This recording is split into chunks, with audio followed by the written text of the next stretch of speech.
जय हिंद दोस्तों। आज हम लोग बात करेंगे भारत के जो धार्मिक आंदोलन हैं उसके बारे में। तो दोस्तों, छठी शताब्दी ईसा पूर्व में भारत में धार्मिक आंदोलनों का प्रभाव देखने को मिला। लोगों के विचारों में धार्मिक परिवर्तन देखने को मिल रहा था। ऐसे बौद्ध धर्म है और जैन धर्म है। आगे चलकर मतलब कि अगर धार्मिक आंदोलनों की बात किया जाए तो आगे चलकर केवल बौद्ध धर्म एवं जैन धर्म ही अधिक प्रसिद्ध हुए। भारत के इन धार्मिक आंदोलनों ने पुरातन वैदिक ब्राह्मण धर्म के अनेक दोषों पर प्रहार किया, इसलिए इसे सुधारवादी आंदोलन भी कहा जाता है। बौद्ध और जैन धर्म दोनों ही क्षत्रिय द्वारा ही शुरू किए गए थे। तो जिसमें बात करेंगे हम लोग बौद्ध धर्म के बारे में। नेक्स्ट अगली वीडियो जब अपलोड होगी उसमें जैन धर्म के बारे में बात करेंगे।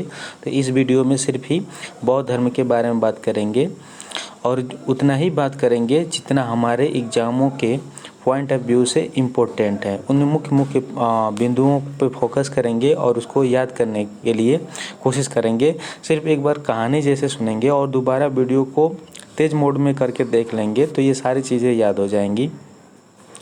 तो आइए देखते हैं बौद्ध धर्म के बारे में।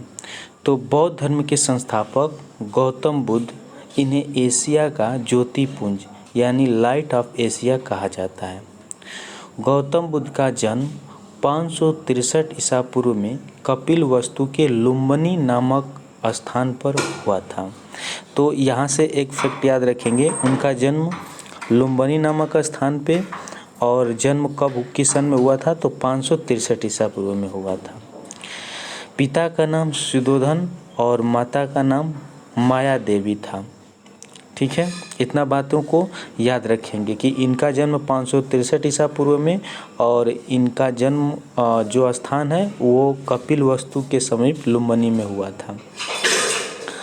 इनके माता की मृत्यु इनके पिता के 7वें दिन ही हो गई थी और इनका लालन पालन इनकी सौतेली माँ प्रजापति गौतमी ने ही किया था। ठीक है, मतलब इनकी जो माता थी, इनका जन्म जब हुआ तो उनकी मृत्यु हो गई, तो इनका लालन पालन जो सौतेली माँ है प्रजापति गौतमी ने किया था, मतलब इनकी मौसी थी वो। और इनका बचपन का नाम सिद्धार्थ था। ठीक है, ये कई बार एग्जाम में पूछा है, इसको ध्यान रखिएगा कि गौतम बुद्ध के बचपन का नाम क्या था तो सिद्धार्थ था। बचपन से ही गौतम बुद्ध का मन आध्यात्मिकता की ओर इसलिए था कि इनके पिता ने इनका विवाह 16 वर्ष की अवस्था में यशोधरा के साथ कर दिया और इनका पुत्र जो हुआ था उसका नाम था राहुल। सांसारिक समस्याओं से व्यतीत होकर सिद्धार्थ ने 29 वर्ष की अवस्था में ही गृह त्याग कर दिया, मतलब घर को छोड़ दिए, जिसे बौद्ध धर्म में महाभिनिष्क्रमण कहा गया है। देखिए, कई सारे इससे फैक्ट हैं, जैसे जब उनको ज्ञान की प्राप्ति हुई तो बुद्ध कलाए, उनकी मृत्यु हुई तो महापरिनिर्वाण कहा गया, जब वो गृह को त्यागे तो महाभिनिष्क्रमण कहा गया, जब वो पहला उपदेश दिए तो धर्म चक्र परिवर्तन कहा गया।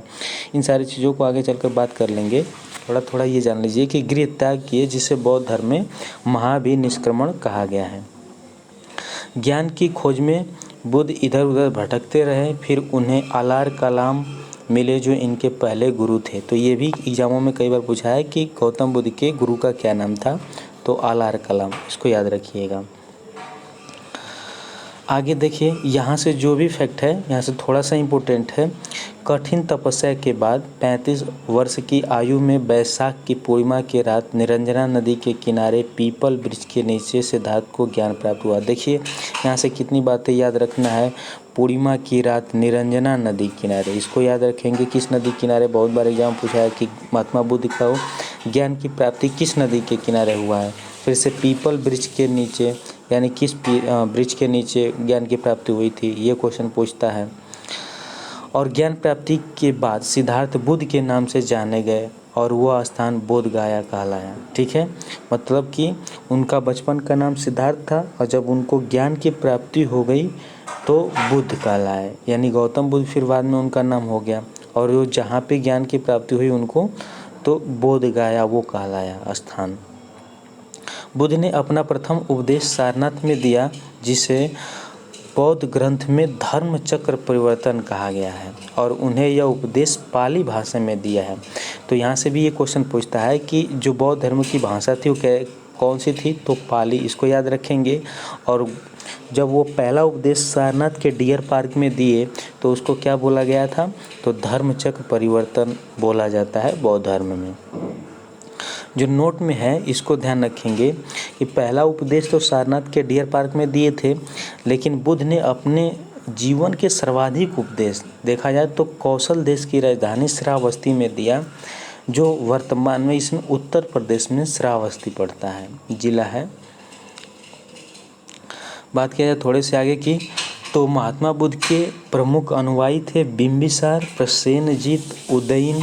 बुद्ध के अनुयायी दो भागों में विभाजित थे। मतलब महात्मा बुद्ध के अनुयायियों की बात किया जाए तो उस समय के जो राजा थे उसमें से बिंबिसार प्रमुख थे, प्रसेनजीत थे, उदयन थे।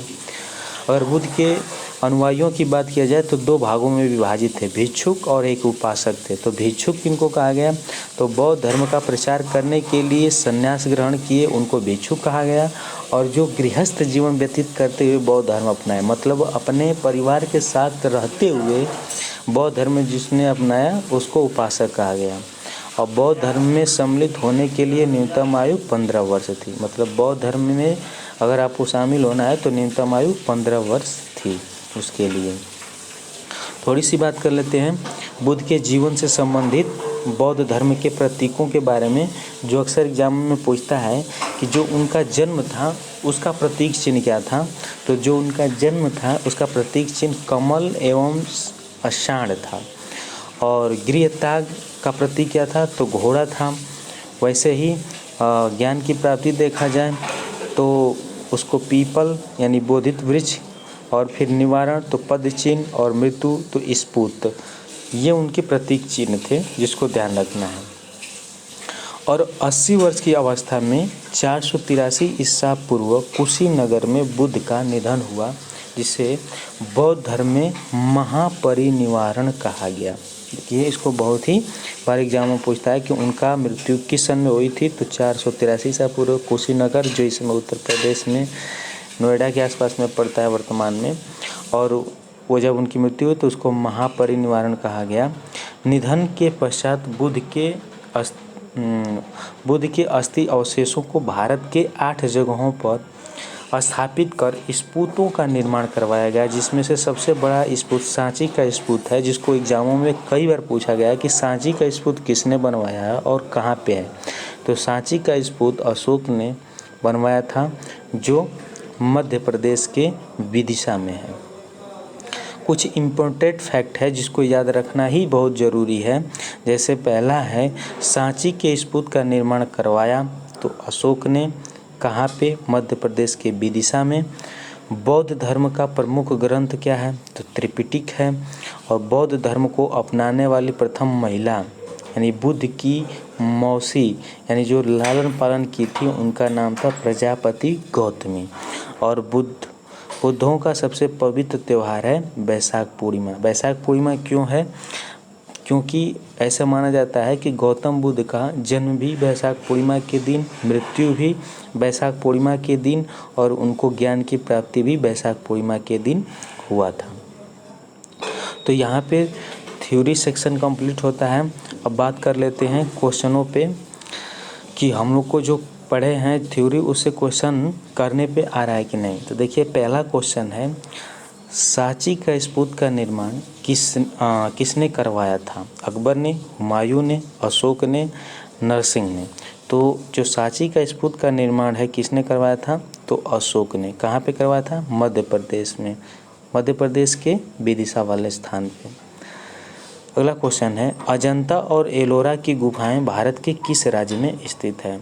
तो अजंता और एलोरा की गुफाएं जो स्थित है वो है महाराष्ट्र में। और यहाँ पे बुद्ध की प्रतिमा के बारे में, मतलब बुद्ध की वहाँ पे प्रतिमाएं बनाई गई है, इसलिए इसे संबंधित है। बात किया जाए तीसरे क्वेश्चन की, तो इसमें पूछ रहा है किन्हें एशिया का प्रकाश भी कहा जाता है। तो किसे कहा जाता है, तो गौतम बुद्ध को कहा जाता है। एशिया का प्रकाश किसे, एशिया पुंज, लाइट ऑफ एशिया किसको कहा जाता है, तो गौतम बुद्ध को। अगला क्वेश्चन है, गौतम बुद्ध ने महापरिनिर्वाण कहाँ लिया था। अब महापरिनिर्वाण, महाभिनिष्क्रमण, इसमें याद रखिएगा निस मतलब निकलना, निष्क्रमण, और महापरिनिर्वाण मतलब उनकी मृत्यु। तो उनकी मृत्यु कहाँ हुई थी, कुशीनगर में। ठीक है, आगे है सारनाथ स्तंभ का चक्र निम्न में से किसे इंगित करता है, कानून को, क्रांति को, प्रगति को, धर्म को। तो जो सारनाथ का स्तंभ है चक्र, जिसे अपने भारत का राष्ट्रीय वहाँ से अशोक स्तंभ भी लिया गया, बहुत बार पूछा गया है क्वेश्चन में कि जो हम लोग का चक्र है वो कहाँ से, किस स्थान से लिया गया है, तो सारनाथ के अशोक स्तंभ से लिया गया है, जो उसका प्रतीक है निरंतर प्रगति। ठीक है, उसका क्या मतलब है, तो निरंतर प्रगति। नेक्स्ट क्वेश्चन है, कौन सा स्थान गौतम बुद्ध से संबंध नहीं है। सारनाथ संबंधित है, उनको ज्ञान की प्राप्ति हुई थी। बोध गया, सारनाथ मतलब पहला उपदेश दिए थे। बोध गया, उनको ज्ञान की प्राप्ति हुई थी। कुशीनगर, उनकी मृत्यु हुई थी। पावापुरी इनसे संबंधित नहीं है। पावापुरी जैन धर्म यानी महावीर स्वामी से संबंधित है। अगला क्वेश्चन है, भगवान बुद्ध ने अपना पहला धर्मोपदेश कहाँ दिया था। तो कहाँ दिया था, सारनाथ में, सारनाथ के डियर पार्क में दिया था पहला उपदेश। विख्यात बरोबदूर बुद्ध मंदिर कहाँ स्थित है। तो ये कई बार एग्जामों में पूछा है, ये बहुत ही इम्पोर्टेंट क्वेश्चन है, इसको याद रखिएगा। तो इंडोनेशिया में स्थित है। ठीक है, नेक्स्ट क्वेश्चन है, बुद्ध का जन्म ऋक्ष स्थान है में हुआ था। वैशाली में, लुम्बिनी में, कपिलवस्तु में, पाटलिपुत्र में। ठीक है, तो अब देखिए बी और सी दोनों को आंसर सही है, लेकिन ज़्यादातर सही लुम्बिनी है। ठीक है, अगर मान लीजिए लुम्बिनी नहीं दिया रहता तो कपिलवस्तु लगा दें, क्योंकि कपिलवस्तु के निकट लुम्बिनी में हुआ था। नेक्स्ट क्वेश्चन है, गौतम बुद्ध का वास्तविक नाम क्या था। तो गौतम बुद्ध का वास्तविक नाम सिद्धार्थ था, जो बाद में जब उनको ज्ञान की प्राप्ति हो गई तो उनका नाम बुद्ध हो गया। नेक्स्ट क्वेश्चन है, त्रिपिटक धर्म ग्रंथ का संबंध किस धर्म से है। तो त्रिपिटक किससे संबंधित है, तो बौद्ध धर्म से, ध्यान रखिएगा इसको। नेक्स्ट क्वेश्चन है, बौद्ध धर्म का संरक्षण कुषाण शासक कौन था। तो कौन था, कौटिल्य था, अशोक था, विक्रमादित्य था, कनिष्क था। तो बौद्ध धर्म का जब संरक्षण अगर रूप में देखा जाए कुषाण शासकों में से, तो वो था कनिष्क। ठीक है, नेक्स्ट क्वेश्चन है, बुद्ध की मृत्यु जहाँ हुई थी वह स्थान अब कहाँ है। तो वो स्थान मतलब बुद्ध की जहाँ पे मृत्यु हुई थी कुशीनगर में। तो कुशीनगर अब कहाँ पड़ता है, तो उत्तर प्रदेश में पड़ता है। तो ऑप्शन नंबर डी होगा।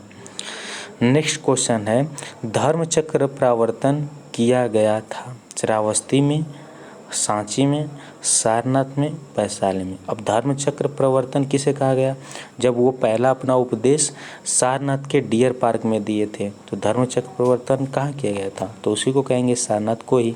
Option number C. Next question है, बुद्ध की मृत्यु किस वर्ष में हुई थी।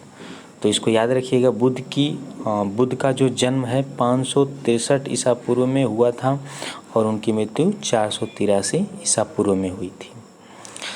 और नेक्स्ट क्वेश्चन और लास्ट क्वेश्चन है, बुद्ध धर्म और संघ मिलकर कहलाते हैं।